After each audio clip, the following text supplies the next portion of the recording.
Hello, hope you are fine.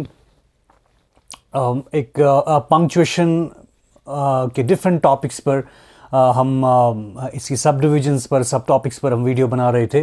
Last time जब मैंने videos बनाई कोलन एंड सब कोलन, सेमी कोलन पर मैंने वीडियो बनाई, बट दिस टाइम मैंने ऑलरेडी हाइफन पर भी एक वीडियो बनाई है। बट दिस टाइम जो वीडियो आप देख रहे हैं आज, जिसको हम डिस्कस करने जा रहे हैं, it is dash. Okay, dash का यूज़ क्या है। इसके बाद एक difference between hyphen and dash. These are the two terms which are mostly they are confused. ठीक है, लोग जो हैं कंफ्यूज हो जाते हैं कि इनमें क्या डिफरेंस है। तो कभी कभी हम डैश की जगह हाइफन यूज़ करते हैं और हाइफन को डैश कहते हैं, या डैश को कभी कभी हाइफन कहते हैं। तो हम इनको ऐसे इसमें कन्फ्यूजन होती है। But these are two different things, totally different terms. Dash पर डैश का यूज़ क्या है, कहाँ पर हम इसको यूज़ करेंगे, कहाँ नहीं, इसको हम डिस्कस करने जा रहे हैं। Dash is mostly used in informal writing. सबसे पहली बात, इनफॉर्मल राइटिंग में हम इसको ज़्यादा से ज़्यादा यूज़ करते हैं। बट कुछ चीज़ें, दूसरी चीज़ जो है, दूसरा पॉइंट जो मैं कहना चाह रहा हूँ, हमने कोलन पढ़ा, हमने सेमी कोलन देखा, हमने ब्रैकेट्स देखे या पैरेंथेसिस जिनको आप बोलते हैं। तो डैश जो है, इसका यूज़ कोलन, सेमी कोलन या ब्रैकेट्स, इनकी जगह ही इस्तेमाल होता है। यानी कि जहाँ आप कोलन यूज़ करते हैं वहाँ आप डैश भी यूज़ कर सकते हैं, जहाँ आप सेमी कोलन यूज़ करते हैं वहाँ आप डैश भी यूज़ कर सकते हैं, जहाँ आप ब्रैकेट्स यूज़ करते हैं वहाँ आप डैश भी यूज़ कर सकते हैं। तो मैं कंपेयर नहीं करने जा रहा हूँ उनके साथ इनको। मैंने already colon, semi colon and parenthesis, brackets पर वीडियोज़ बनाई हैं, आप उसको देख लीजिएगा, वो इसी प्लेलिस्ट में है। लेकिन उसके अलावा अगर ये कहीं पर यूज़ होता है थोड़ा बहुत जो है इसका डैश का, इस वीडियो में हम वो देखेंगे।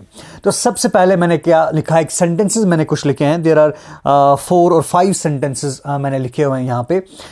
तो इनमें हम डिस्कस करेंगे कि यहाँ पर इनमें यूज़ हुआ है तो क्यों यूज़ हुआ है। Okay, the very first sentence is Americans, Russians, French, then there is dash. Americans, Russians, French, dash, all hailed the new discovery. All hailed the new discovery. जब आपके पास, आप ये कह सकते हैं कि जब आपके पास आप ये कह सकते हैं कि बहुत सारे सब्जेक्ट्स हैं and all belonging to the same verb. When many subjects belong to the same verb, आप ये कह सकते हो। Many subjects like Americans, Russians, French, 3 subjects हैं इनमें। They belong to same verb, and what is that verb? Held.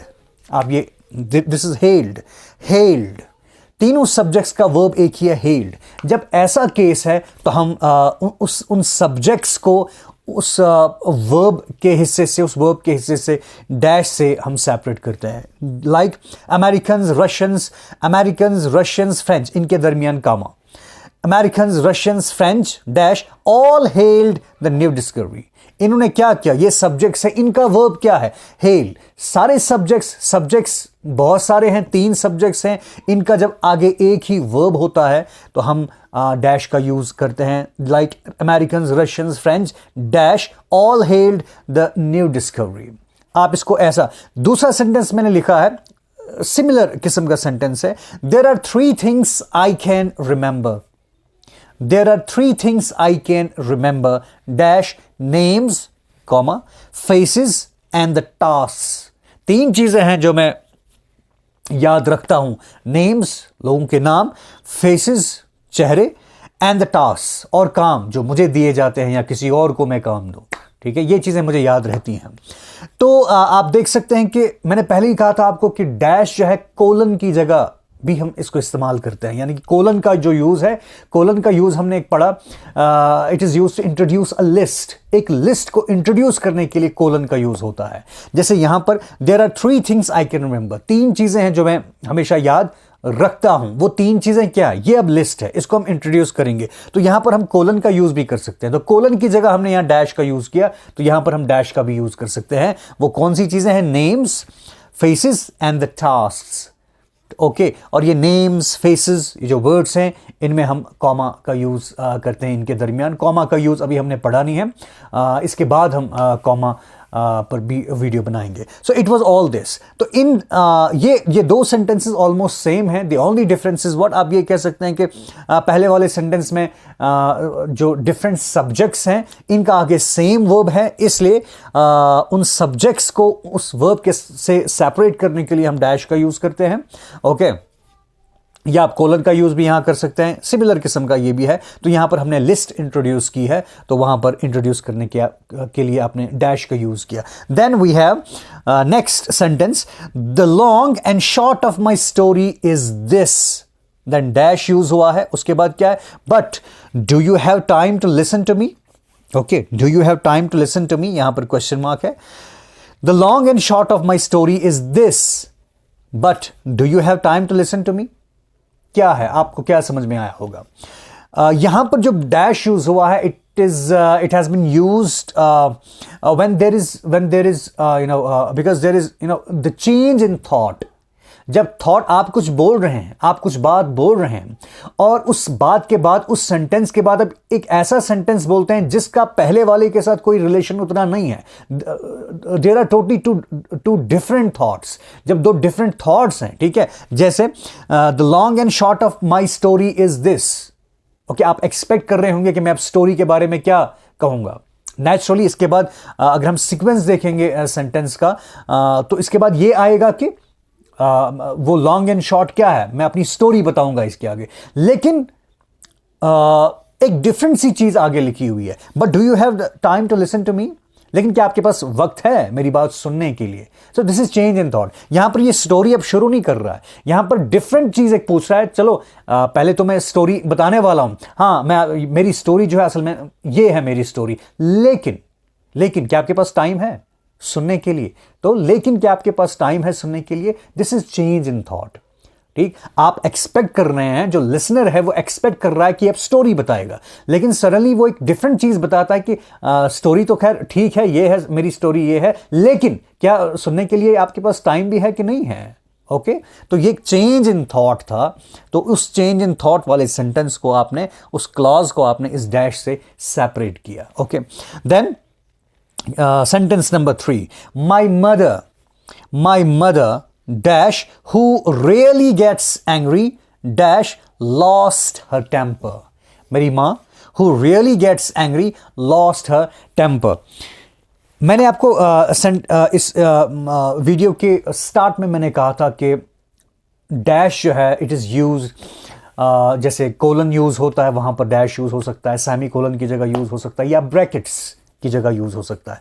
तो brackets parenthesis का जो यूज है वो क्या है, जब आप कोई बात कह रहे हैं, कोई सेंटेंस कह रहे हैं, उस सेंटेंस के बीच में कोई ऐसी बात आउट ऑफ द बॉक्स थोड़ी सी बात आप करते हैं जिसकी उतनी जरूरत भी नहीं है, उसको हम ब्रैकेट्स में रखते हैं, पैरेंथेसिस में रखते हैं। ओके, उसी चीज को, उस पैरेंथेसिस पर मेरी वीडियो भी है, उसी चीज को सेपरेट करने के लिए हम क्या करते हैं, कॉमा या पैरेंथेसिस के बजाय हम डैश का यूज भी कर सकते हैं। जैसे यहां पर माय मदर, यहां पर आप कॉमा भी यूज कर सकते हैं। My mother comma who really gets angry comma lost her temper. मेरी मां जो कभी उसको गुस्सा नहीं आता है, ठीक है, उसने भी टेम्पर जो है वो खो दिया। तो यहां पर आप पैरेंथेसिस का यूज भी कर सकते हैं, ब्रैकेट्स का यूज भी कर सकते हैं। ये जो है ये बीच में हु रियली गेट्स एंग्री, इसकी ज्यादा जरूरत नहीं है यहां पे। My mother lost her temper, वो ये कहना चाहता है, लेकिन एक्स्ट्रा एक इंफॉर्मेशन यहां पर दे रहा है, हु रियली गेट्स एंग्री। इसको आपने सेपरेट करने के लिए डैश का यूज किया। यहां पर आप पैरेंथेसिस, ब्रैकेट्स का यूज भी कर सकते हो, कॉमा का यूज भी कर सकते हो। कॉमा के बदले में हम डैश का ही यूज करते हैं ऐसी जगह पर। So it was this. Then उसके बाद नंबर 4, जैसे आई dash wa dash dash dash no dash don't want this. What do you understand by this sentence? This is actually a faltering speech, a faltering sentence. कभी कभी आपने देखा होगा कि कोई शख्स बात कर रहा है डर के मारे या हेजिटेशन के मारे या किसी और चीज़ के मारे या हकलाने की वजह से the words don't come to that person. The words, a person, when a person struggles with words, When a person flounders, struggles with words, तो ऐसा होता है कि जस्ट कुछ साउंड्स निकलती हैं, जैसे आई डोंट वांट दिस। एक्चुअली वो कहना चाहता आई डोंट वांट दिस, लेकिन ये कहने के लिए डर की वजह से, किसी हेजिटेशन की वजह से, शर्मीलेपन की वजह से, किसी चीज की वजह से जब वर्ड्स उसके जबान पर नहीं चढ़ रहे थे, तो उसी को हम कहते हैं faltering speech. I don't want this. ठीक है, तो इस फाल्टरिंग स्पीच के जो भी साउंड्स है, आई नो, इनका कोई भी मतलब नहीं है, बस ये कुछ साउंड्स हैं जो कभी कभी इंसान कोई बात करते हुए निकल जाती हैं, तो उन साउंड्स को सेपरेट करने के लिए हम डैश का यूज करते हैं इनमें से। Remember, this is not hyphen, ये हाइफन नहीं, हाइफन का यूज डिफरेंट है, उसको हमने एक डिफरेंट वीडियो में डिस्कस मैंने किया है ऑलरेडी, लेकिन फिर भी मैं difference between hyphen and dash इसको भी डिस्कस करूंगा एक सेपरेट वीडियो में, जहां पर ये दोनों चीजें आएंगी। So this was all about dash. Dash क्या होता है और इसका यूज जो है ये क्या है, ये पंक्चुएशन में बहुत काम आता है, तो एक एक चीज हम पंक्चुएशन की डिस्कस कर रहे हैं। होप आपको पसंद आई होगी वीडियो। जिन्होंने अभी तक सब्सक्राइब नहीं किया है, I again request you to subscribe my channel, press the bell icon for more videos, do like, comment, share my videos to all your friends, to all your acquaintances. Thank you.